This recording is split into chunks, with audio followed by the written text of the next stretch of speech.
Hello, everybody, and welcome to our day early comics review. I'm Jason. I'm Andy. And we're with Infinity Flux out of Chattanooga, Tennessee, where every Monday after the multitudes of comics have been delivered and our team is done bagging and boarding them, Andy and I, we pick out the ones we most want to read, the ones we think most people want to hear about. We read them and we do this spoiler light review show. So we're going to tell you major collectability reasons you might want these books, first appearances, things like that.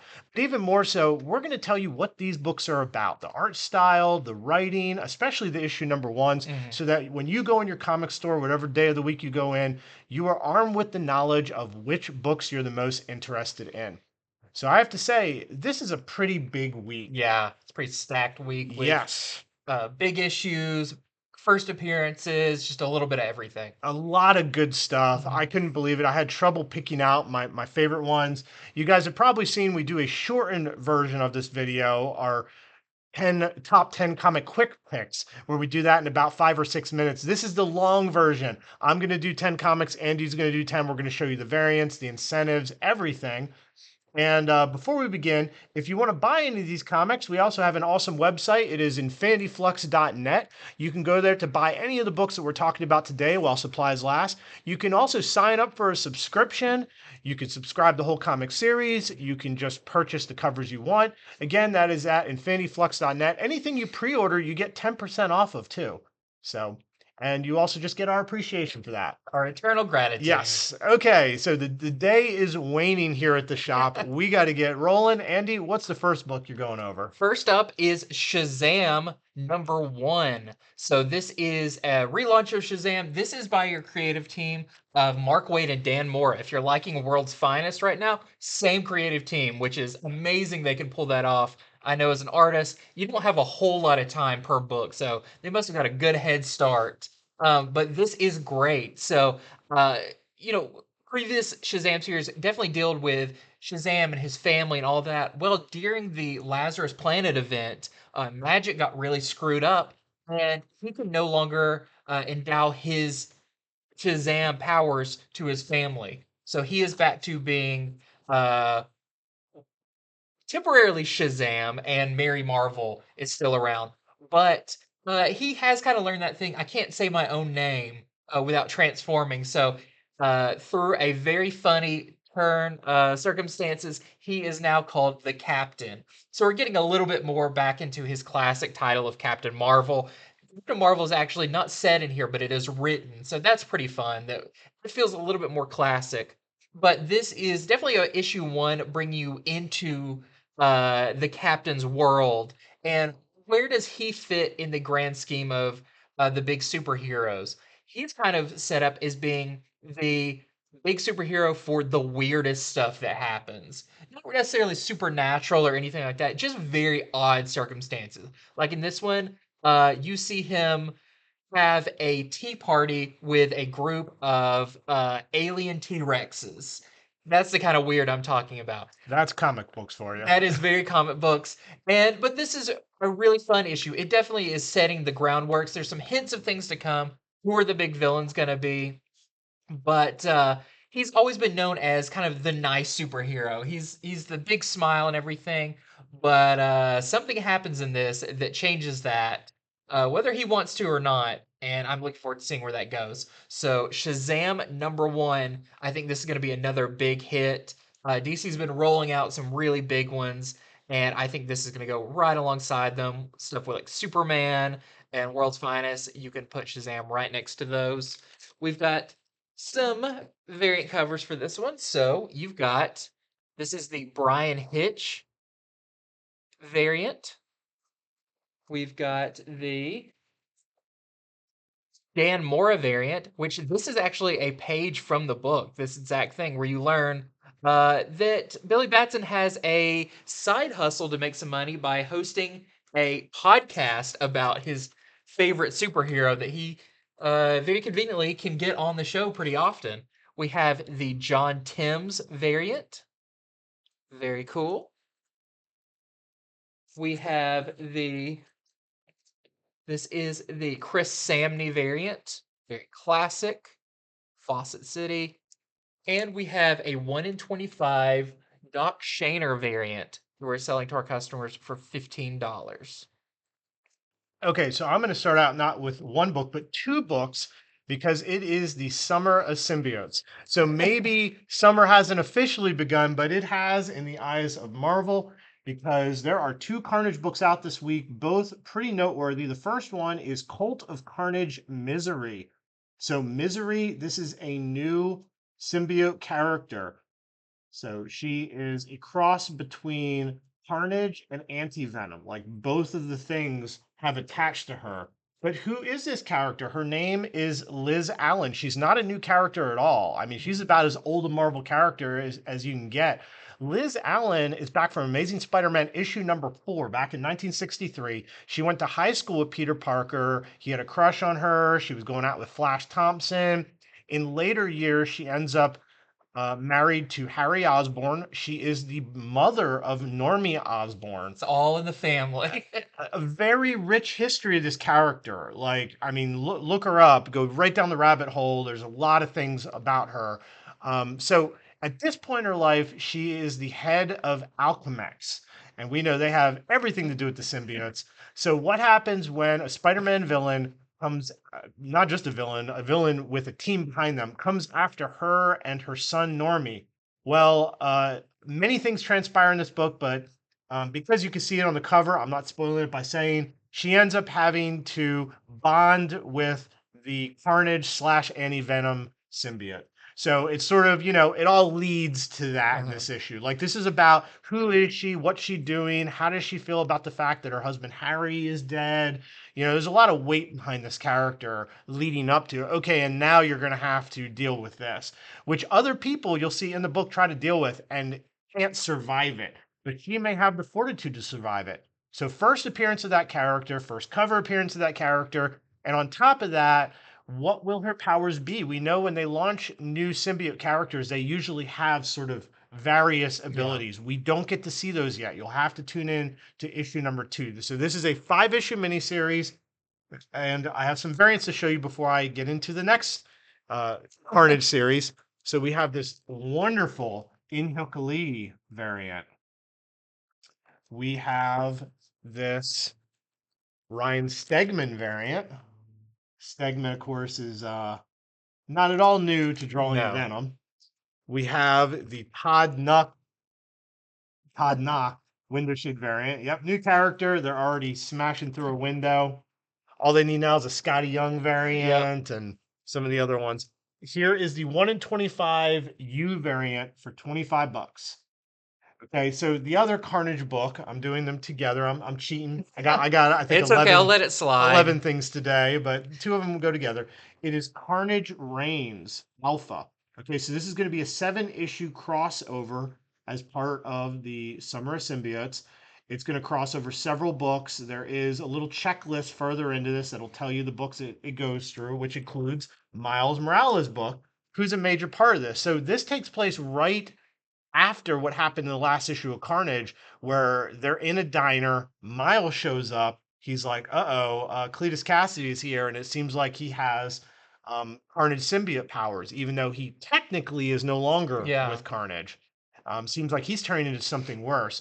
Well, in this issue, Miles has to fight his way out of this horror diner, trying to save the patrons. But the question is, how many of the patrons are still alive and how many of them are really infected by Cletus and evil? So again, this is a 7-issue crossover. It's written by Pac Nadell with art by Ziegler. They are our Carnage team. So if you're on that book, highly recommend getting this one as well. I think it's really cool how they're going to cross over more with Miles. It's like Miles has to go up against all Spider-Man's worst villains to cut his teeth. It's like, great. Now he has to deal with Carnage. So let me show you the variants on this. We have the Limb variant. We have the foreign variant. And we have the 1 in 25 Kyle Hotz variant. We're selling for $25. The next part of this takes place in the next issue of Miles Morales Spider-Man. So it's one of those. It's going to have the bookends and then run through different spider books? Correct. Okay. Yes. It's kind of the multiple ways they do big crossovers. Is it what singular title The or alpha, the 5 yeah, books it'll run through, and then the omega. that's And good for there's people I'm to just know. glad they have a checklist in each number Yes. one.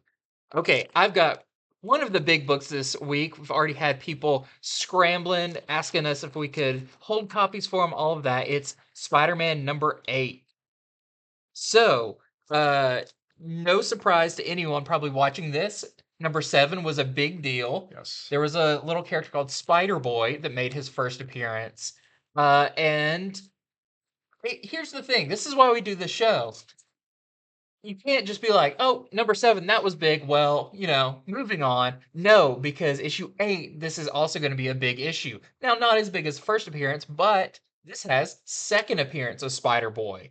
And you learn a bit more about him, which I think is even, Everyone's interest is peaked now. Even if yeah, before you were like, oh, first appearances happen all the time, Spider Boy, Schmider Boy, because it was such a hit, yeah. everyone's interest is peaked. Yeah, everybody just wants to know what is up with this character. Well, let me begin with this issue is great because we are done with the edge or the end of the Spider-Verse stuff. It's been a while since we've had just Peter doing Spider-Man heroics. Well, you get that in this issue as he saves people from a burning building, but it doesn't go perfect, and something very tragic happens, and Peter is convinced if my spider sense worked better, if it was stronger, I would be able to save more people. So using a little bit of tech and a little bit of biology that he learned from a fellow Spider-Verse Spider-Man, he is going to attempt to widen his range of his spider sense. But when this does work, maybe it's a little too much. You'll have to read it to find out. But how does Spider-Boy factor into that? Spider-Boy and Peter Parker seem to have some kind of connection. Like when this power happens to Peter, it kind of affects Spider-Boy. And a little hint is dropped that maybe there's more than just a hero sidekick connection. Maybe there's more to their relationship. Are they related somehow? We don't know yet, but there's some interesting clues dropped in this that go ahead and sign up for this series. It's going to continue. Spider Boy is here to stay. It looks like in the Spider Man title. So definitely pick this one up. Plus, find out what this electricity is. What villain makes that happen? You'll have to find Do out. we know his next appearance is in issue number 9? Because I know he's going to be in Edges of Spider Verse Number number 3. 3. Yeah. And he's in one other, I think a one shot coming up or something. But I believe issue 9 will probably be his next Be the next appearance. one. We have a Ramos variant for it. Very cool. And you can see who that electrical ability comes from. We also have this one, which is not very Spider-Man at all. It's a little bit more Deadpool. But this is the homage variant by Rob Liefeld. And that is all the variants I have for that one. Okay, so one of my favorite reads this week. I showed this off to Andy before we started the show. Batman issue number 135. So this is in legacy numbering. This is Batman number 900, which that's a big deal. That's a tall order. 900 Yep. issues of this book have come out. And so Chip Zdarsky, you can tell now, once I've read it, that he was planning for this to be a big issue.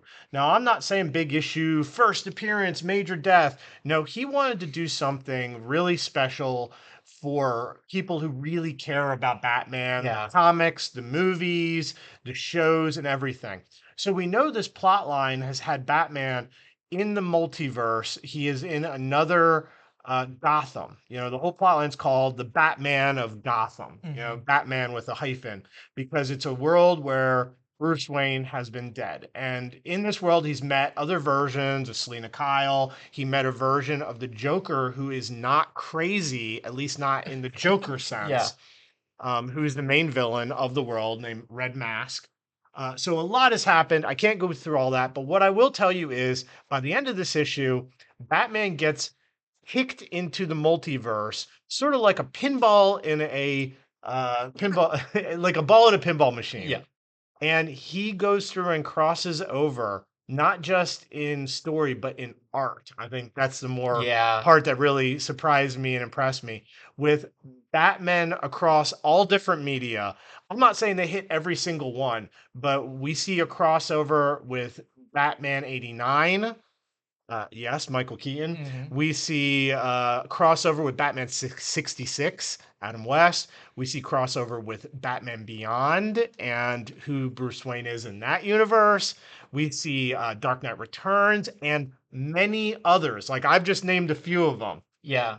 And it's not just a like passing wave. There's a thing that happens that how did they also help Batman? Yes. Which I think is almost the cooler thing is kind of the end result of that. Yeah, it's some of the Batman he runs into, it's a panel or two. Others, it's a few pages. Really, this is like a double size issue, of course, because it's issue number 900, and they fill it out. You just don't want it to end. Yeah. Not to mention, this has completely to do with the story that the Darsky's been setting up. This is not just a one off. You can read it if you haven't read the other stuff, and you'll like it. Mm. It catches you up, and where it takes you is really cool. But it does all relate. I highly recommend it. I'm really impressed without it having any sort of I know multiverse is everywhere, but this is one I really enjoyed and liked Yeah. It's for part what of it the did. story. Yeah, yeah, I yeah. think is a big thing. Absolutely. So a lot of variants for this issue as well. So here is the Adams variant. Then we have this really nice Delato variant. We have the Kale New variant. We have the oh, this one's sticking. I forgot to reseal it. We have the Young variant, which is foil at the top. And then we have this beautiful Art Germ variant. And lastly, the 1 in 25 Bermejo variant that we're selling for $20 while it lasts. Oh, I also wanted to mention out this week is the reprint for Batman number 181, first appearance of Poison Ivy. I mean, everyone knows this cover. Yeah. So DC's doing the thing where you can get the regular facsimile, or you can get the even more popular foil facsimile. Looks really good on that cover. It looks great. And also, it's con season, so this is perfect. The blank variant. Have your favorite artist draw on this. Whatever first Poison Ivy you wish had happened. So much to go over this week. Yeah, does it give any hint to the next storyline coming up, or is it pretty much like wraps up this one and ends? It wraps this one up real nice. I feel like that's good. It'll be a good standalone. I don't know story, what too. comes next, but Zdarsky's run's been so popular so far. I think they've promised he's staying on it for 2 more years. Yeah. Yeah. So he Big gets to deal. really build some big stories now that he knows he's on it for 2 years. Yep. Okay, a big issue this week is Star Wars. This is issue number 34. So this kicks off a new story arc now that we are out of the Hidden Empire story. And in the last part of that, Luke Skywalker got his yellow lightsaber, the one he's been using for quite a while, crushed along with his robot hand. And this was really what made him feel like a Jedi. In this world where there's no longer Jedi, how do you kind of stand out? Well, he had a lightsaber, but the thing is, he never felt attached to it. He talks about in this after reading a journal, an ancient Jedi text about knowing that the kyber crystal in a lightsaber is living and it's supposed to kind of bond with the Jedi, and he never felt that connection. So now he knows he's going to be going up against Darth Vader. He knows he needs a lightsaber. So he is going to go on a journey to find his own kyber crystal and learn how to build a lightsaber. We know we're leading to him getting his green lightsaber, the classic Return of the Jedi lightsaber. But this is a Luke that has a very finite knowledge of Jedi history, how to do a lot of this stuff. One of the main planets that he knows has these crystals is now under Imperial rule. We know it later becomes the Starkiller base. But in this, there's another planet that is known in the Star Wars universe to have kyber crystals, and he is going to take a journey there to do that. Now, why is this one big? Because there he does meet a new character named Greta. Now, Greta is a very interesting character. At first, you don't know whether to trust her or not, but she does say she was born on Jeddah, one of the kind of main hubs of all Force powers. Greta from Jeddah. Yeah, Greta from Jeddah. Just checking on that. And that she can't use the Force, but she's kind of a follower of the Force. She, as we always talk about, has a very distinct character design.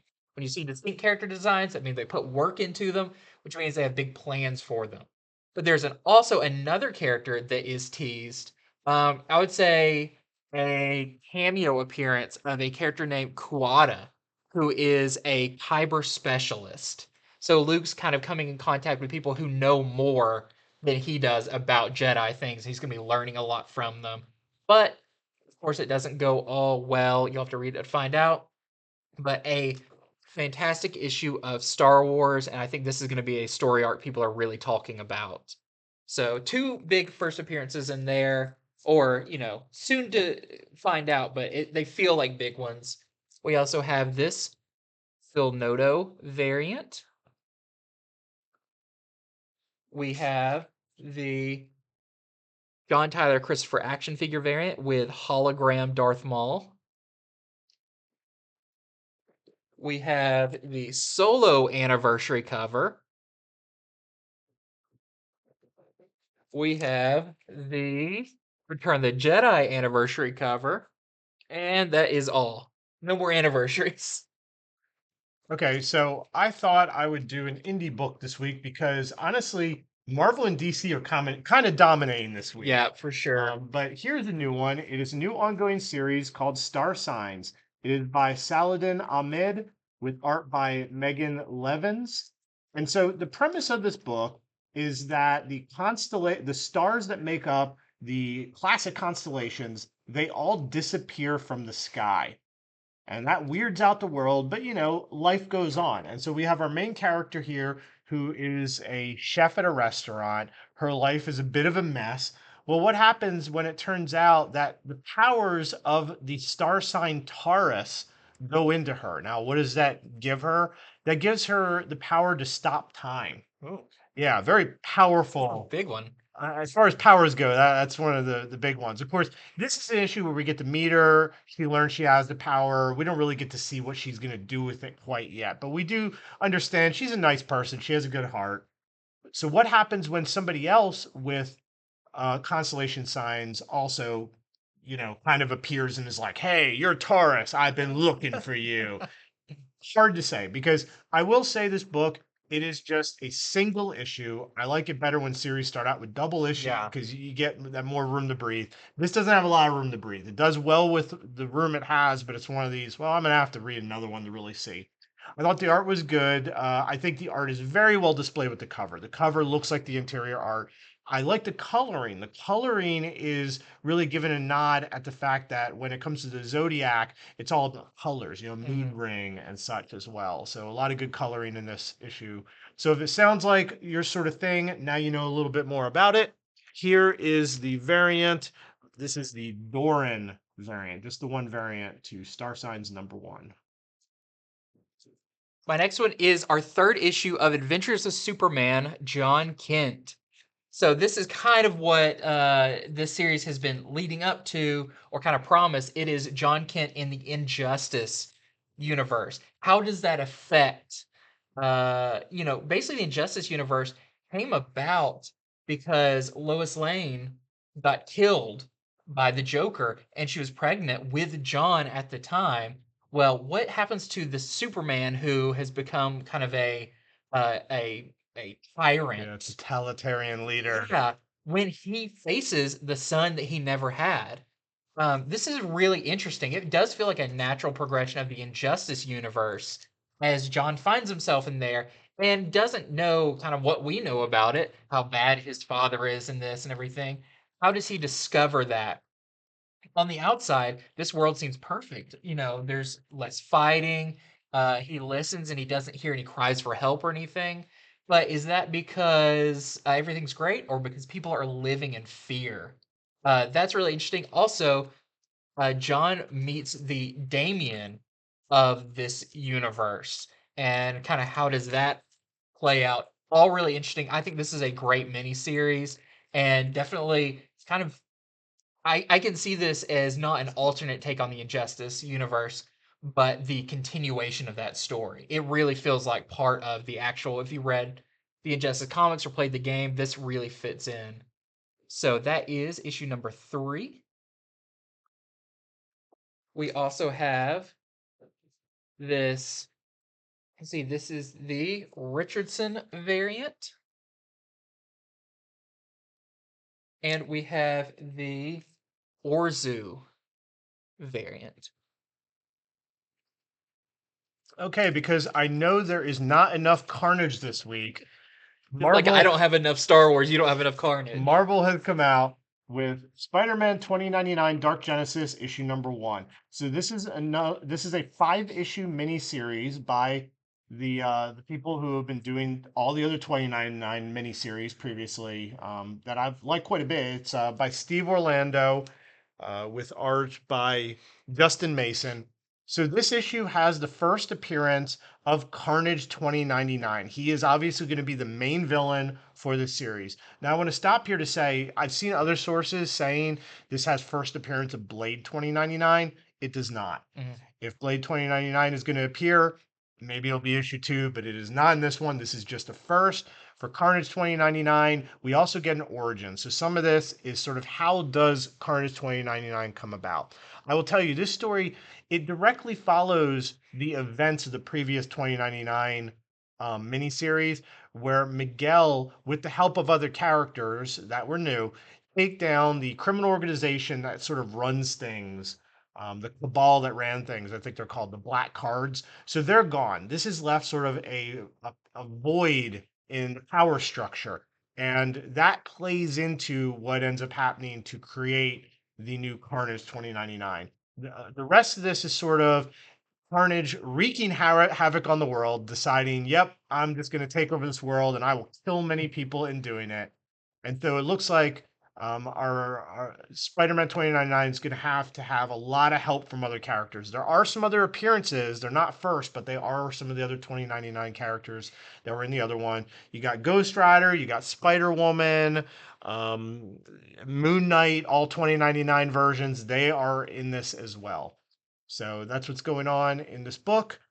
As far as variants, we have the Rice variant.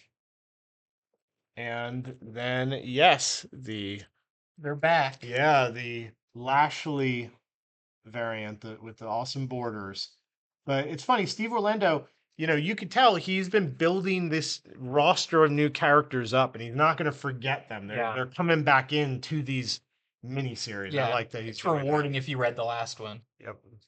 Next up is our next one shot in the Return of the Jedi 40th anniversary. It is Lando.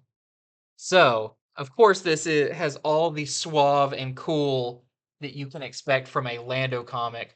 But in this, we're leading up to the event of Return of the Jedi, where Lando and Chewbacca are going to try and get into Jabba's palace to help get Han and Carbonite out of there.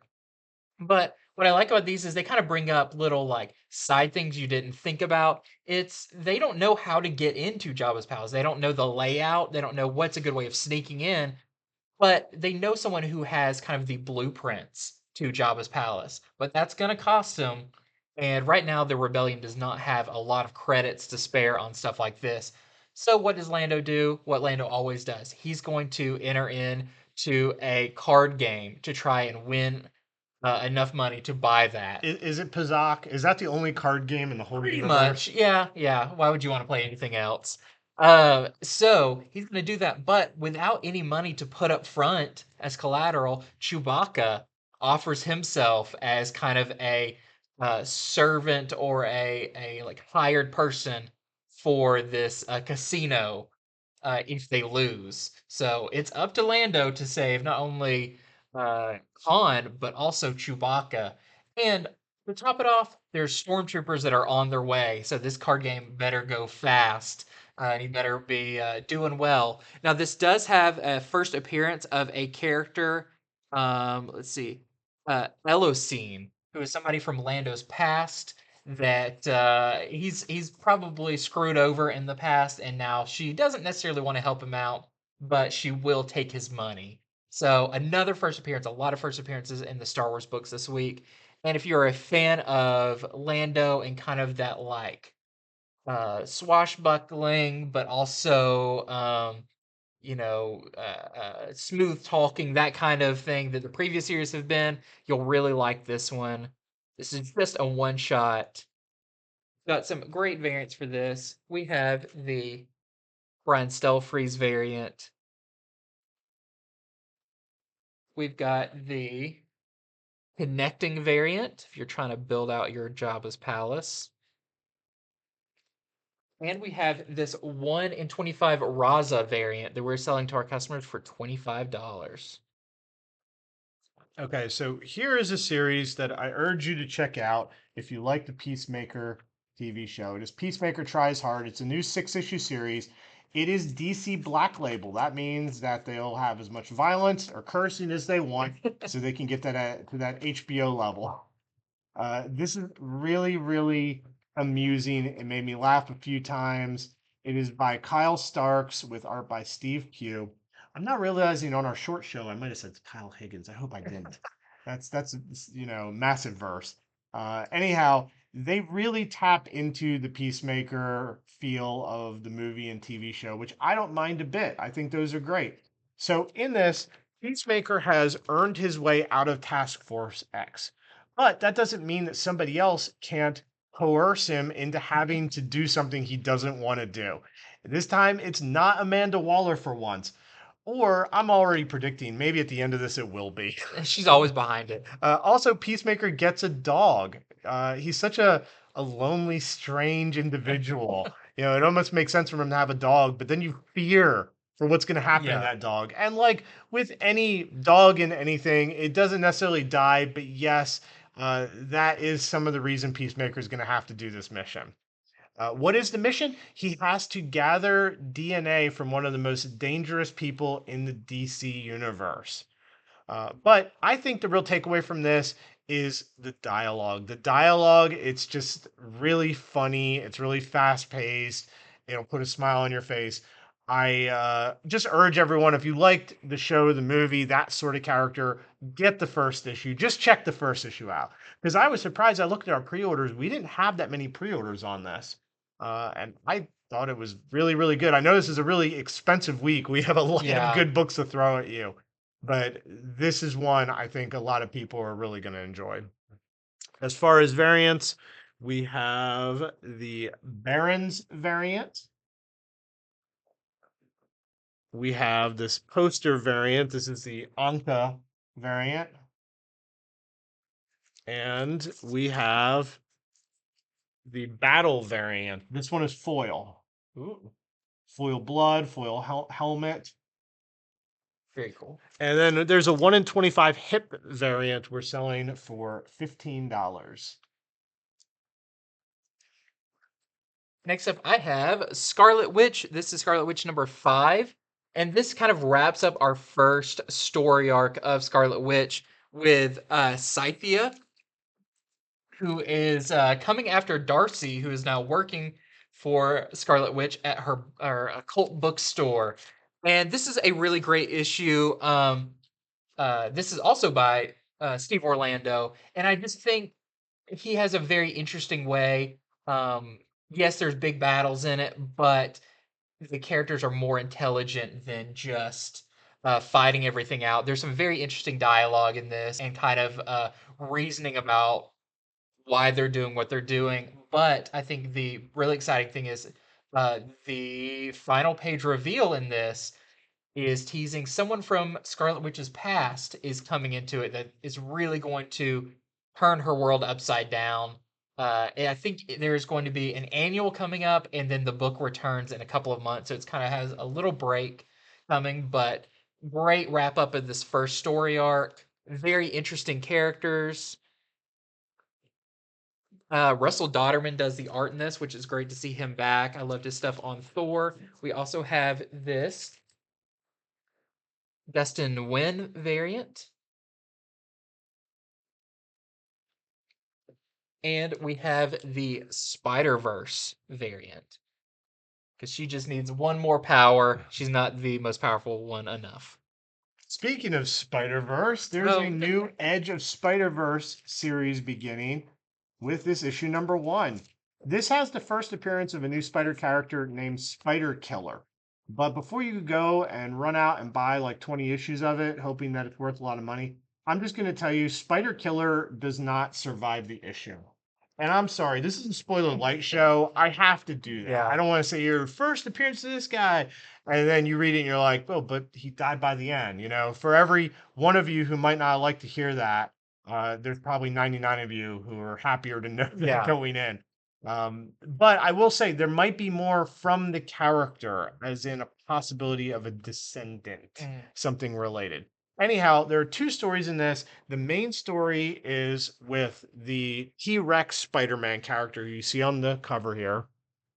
And it goes up against a, Venom-like dinosaur.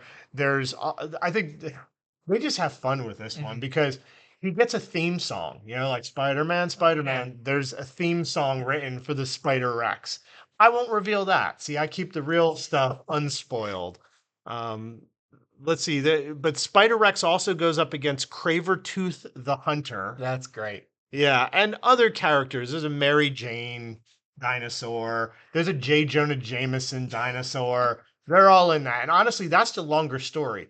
The Killer story, the second one, it's sort of like a Dracula retelling, but updated. So it's in sort of a modern noir world, but it has a real Dracula feel to it. The art is very dark and very different than the A story.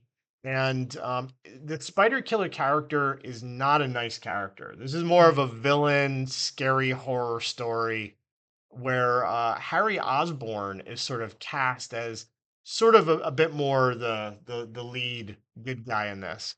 So check that one out as well. So even though it's a first appearance, it might also be a last appearance. Here are the variants for it. We have the Casanova variant. We have the Crisscross Howard the Duck variant. This variant's really nice. This is the Lashley variant with Spider Killer. And I mean, you can even see with, It's high not a collar. Yeah, very Dracula. Yeah. There's a Scotty Young variant. And lastly, there is a 1 in 25 variant that Lashley did this one as well. We're selling for $20. Okay, my next one is Darth Vader number 33. So a lot of Star Wars books this week. You got a lot of symbiotes Carnage and a lot and- of Star Wars. So this is really cool though. This starts a new story arc where in Hidden Empire something happened and it kind of messed with the Force, and now there's these things that at least the Emperor calls Force waves. So imagine you're a Force user and a wave of Force power crashes on you from time to time. It kind of supercharges you for a minute. We don't really know for how long, but this is kind of a good thing, kind of bad thing. That Palpatine feels like I'm even more super powerful. Vader has a harder time with it, and it basically like makes him, I'd say, goes like Wolverine Berserker mode, but very destructive and to the point where he can't quite control it. Even like he pretty much destroys part of his own Star Destroyer because he can't contain the force powers he has. Well, who is going to try and help him contain this? It's Sabe, who in this one is very insistent on calling him Anakin, which doesn't make Vader too happy. I'm sure he loves that. But this is as much a story about her being tested. Is she loyal to Vader, or is she really like a double agent? What is it? But it's really going to put her to the test as she tries and uh, helps Vader control this power. Very cool issue. Very interesting to see this kind of new take on a Vader that is even more destructive. Great cover there. About the variants for this one. Here's this one.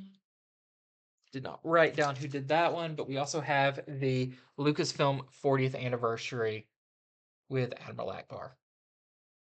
All right, so I read Flash number 798. This has a first appearance. It's the first appearance of Wade West. What a superhero name. So that's the baby in the background right there. That is the baby that is born from Linda and Wally. So Wade West, his first appearance is in this. Now, Linda had flash powers and she didn't know where they came from. Well, once she has the baby, they are gone. So, Where did they right, go? will this infant have powers? I don't know. But as with comics, if you have a baby in there, they're going to be in danger. So, by the end of this issue, you'll have to read how or why. This baby is already kidnapped Gosh. by Granny Goodness. Oh, And that is going to send Wally and a member of the Justice Society we have not seen in many, many hours or days or weeks or months or years together to go and try to save Wally's new child. Also, Jeremy Adams, the writer, this is one of the last few issues he's doing. I think 8800 might be the last one. And he brings back who I think is his probably favorite original character from the entire run. If you read the Flash wrestling issue, you oh. might know who is coming back. And I'm really happy to see this character come back. So that's what's going on in Flash 798. We have some variants. Here is the Perkins variant. Could it get any more speed force than that? And here is the Young variant. Not Scotty Young, a different Young. Right. That's a good point. That's a good point. There can be more ones. He's chained to his desk at Marvel. Occasionally they let the chain out a little towards Image and then yank him right back. Yep. So next up I have Dr. Aphra. This is issue number 31. Star Wars just keeps on coming. What's really interesting about this one is this wraps up, I would say, the majority of the previous 30 issues of story. So this takes place, of course, after Hidden Empire. She is not bonded with the Spark Eternal anymore that made her kind of dual personalities and kind of over evil powered. She is over that, but this has a lot of kind of parting of ways in a really nice way, but it does leave her alone. That is until she goes and seeks out someone to help her on a new adventure, and it might just be a Mr. Luke Skywalker. It's not really a spoiler, it's on the cover of the next issue, but I think this is going to be really fun going forward. Pare down the cast a little bit and kind of send her in some new directions. I think it's going to be great. So that is issue number 31. And there are variants, but we do not have them at the moment. I believe we've already given them to our pool customers. Okay, so I read Groot issue number 1. This is a 4-issue miniseries that is going to go back into the origin of Groot, such a beloved character. It's going to show where he is from. So this issue starts on Groot's home world where he's just a little sapling and he's got two friends. It's hard to tell if they're friends or relatives with names like Gleef and Tweeg. And yes, they all just on his world say their names over and over again. That's normal to them. It's weird that we don't do that, I'd imagine. And so this world, of course, where would Groot come from? It's this plant world where trees grow, 1, 2 miles into the heavens. Well, it gets attacked by an unknown force that uses fire and these mechanical chainsaw creatures to just decimate the planet. Well, Marvel, who is with his fleet, he's not like quite the superhero we know of him. He's it's back when he's sort of a military man. Him and his fleet come upon the planet in distress, and they go down there, and so you get to see how Marvel meets Groot and his two friends, which I think it's their first appearance, Weeg and Gleef. and he's going to rescue them. But this evil force is hitting other planets, so all of them are going to go and try to figure this out. So this is done by Dan Abnett, which I think that's a great choice because he's the one who built the new Guardians team. He's the one that took Groot from this sort of like a kind of villain, kind of not villain character. Jack Kirby, just giant monster Yeah, character. and brought him into being who he is. So who better to tell the origin of this now beloved character than Abnett? The art is done by Damian Proserio. So that is what's going on with this little 4-issue Groot series. I mean, if he's a character you care about, this is origin stuff. Yeah. I think it's worth checking out. Here is the Woods variant. You have your evolution of Groot. Here is the Momoko Very cute. variant, thoughtful Groot. And then here is the Scotty Young variant. He's meeting his friend, or maybe he thinks that I raccoon think he thinks is that a raccoon friend. is maybe Yeah. Rocket. Oh, and there's a 1 in 25 Ben Sue variant. We are selling for $20. Okay, next up, just wanted to show that the final issue of Batman and Joker Deadly Duo is out, wrapping up this hit series by Mark Silvestri. Very cool. It's gonna be great when this comes out in trade. Collects it all because I think this will be a big seller. But I think one of the best part about this issue is the variants. So check out this Simon Bisley variant with just one of the worst Joker faces I've ever wow. seen. Just gnarly. Very fun. It's like when you gross out a vampire. Yeah. Love that one. And then you don't get it often, but it's a Mike Mignola Batman and Joker variant. It's very rare that Mignola will do anything that's not related to Hellboy or his universe, so get it while you can. All right, so I read the latest issue of Poison Ivy. You know it's a big week when I'm getting to Poison Ivy late in the reviews because this is a book I like a lot. So this is issue number 12, and the cover here it's really messed up looking. You know, she's like, take a selfie while Ivy is like stabbing a needle into the eye of something. This doesn't exactly happen, but this is more like what Ivy wants to do. Not out of anger, though, not out of anger. So Ivy's lamiospores have grown wild and are sort of out of her control. She went to that woman's retreat, and the head of it has been affected, and in this issue turns into this hideous monster that's infecting all the other women that needs to get put down by Ivy. But Ivy kind of gets her butt kicked by. You'll have to see what happens. She doesn't really stand much of a chance, and she has to come up with some way that she could save her friends and the other people from the women's retreat. What's great is Ivy gets so injured, she's kind of in between life and death. And as this series, this is definitely an elevated Vertigo-like series. You have these beautiful panels where she's like waxing about life and death as she's like sort of in between. And the art is just so beautiful and so nice. It's like hearing a good poem and seeing really good pictures to it. Right in the middle of an otherwise really cool and also gory comic. So just another great issue of Ivy. If you haven't been reading it, you know, this might be one to check out, even if you're getting in late. So here we have the Jenny Frison variant. And we have the Zermanico variant. And lastly, here's a 1 in 25 Manahini variant. We're selling for $20. Real briefly, I forgot to, these were hidden, show off these, which I think are a pretty big deal. This is the Jock variant for that Deadly Duo issue, which very Jock, very creepy. And we also have a 1 in 25 John Boy Myers variant. We're selling for $15. Also this week, speaking of Star Wars, we have Yoda. This is Yoda number 7. This starts our next story arc where it sounds like the separatists during the Clone Wars are building a new weapon, and it is up to Yoda and Anakin to go find what is this weapon. And it's kind of teased what it is, but it's gonna be very interesting when we see it. But another great issue of Yoda. Continue to really enjoy this series. And we've got the Pod Knock variant. Love that one with the clone troopers. And we have the Solo anniversary variant with Tobias Beckett.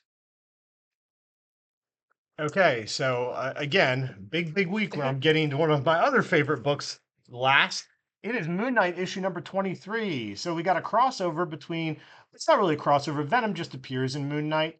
This is not Eddie Brock though, this is Dylan Brock. So Dylan shows up at the Midnight Mission looking for help, um, looking for Moon Knight's help because he's being pursued by some super powered mercs hired by the Life Foundation and Alchemax who want to get the Venom symbiote off of him. Well, it's great. So, Moon Knight kind of tells the mercs, hey guys, Dylan's under my protection. If you come in the Midnight Mission, we'll fight you and you're just going to lose. But the mercs do it anyway. And so it's funny, Moon Knight puts it to Dylan. He's like, hey, it's 2 against 4. And it's like, as the reader, I'm like, 2 against 4. This is Moon Knight and Venom Yeah. against 4. Yeah, they're super powered mercs, but come on. Yeah. Well, anyhow, if it seems like the battle's uneven, it's pretty cool because Moon Knight uses that opportunity to teach Dylan. Dylan's father, he got kind of taken away, hasn't been around for him being Venom. So Moon Knight teaches him strategy like who to take out on the team first to last and reasons why. So just really interesting issue of Moon Knight. On top of that, after he helps Dylan, he tells Dylan, guess what? Now you have to do a mission for me.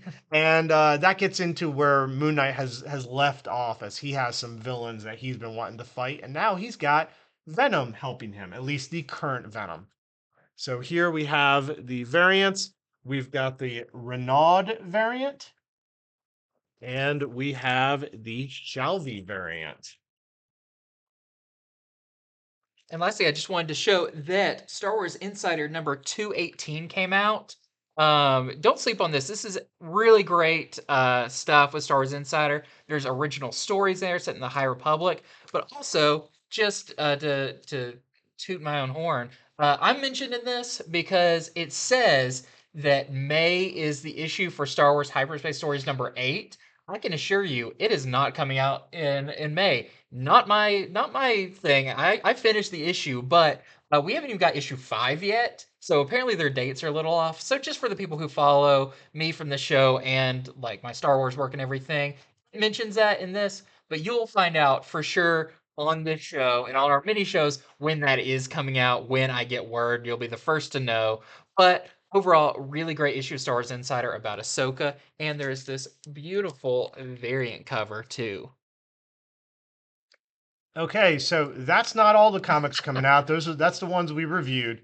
So we like to do a list of all the other ones coming out at the end of the show as well. So also coming out this week, Avengers War Across Time number 5. Also, Demon Wars Scarlet Sin number 1, which I think is the final I believe Demon so. Wars and issue. I think it is a one-shot finale to Demon Wars. Immortal X-Men number 11. We have Joe Fixit Hulk number 5. Batman The Audio Adventures number 7. We have Joker the Band Who Stopped Laughing number 8. Animal Castle gets a new number 1 with its volume 2. It's back. Very cool. We have Astrobots number 1. Hairball gets issue number 2. If I could have read one more thing, it would have been that. I'll be reading it later. We have I Hate This Place number 8. Junk Rabbit issue number 2.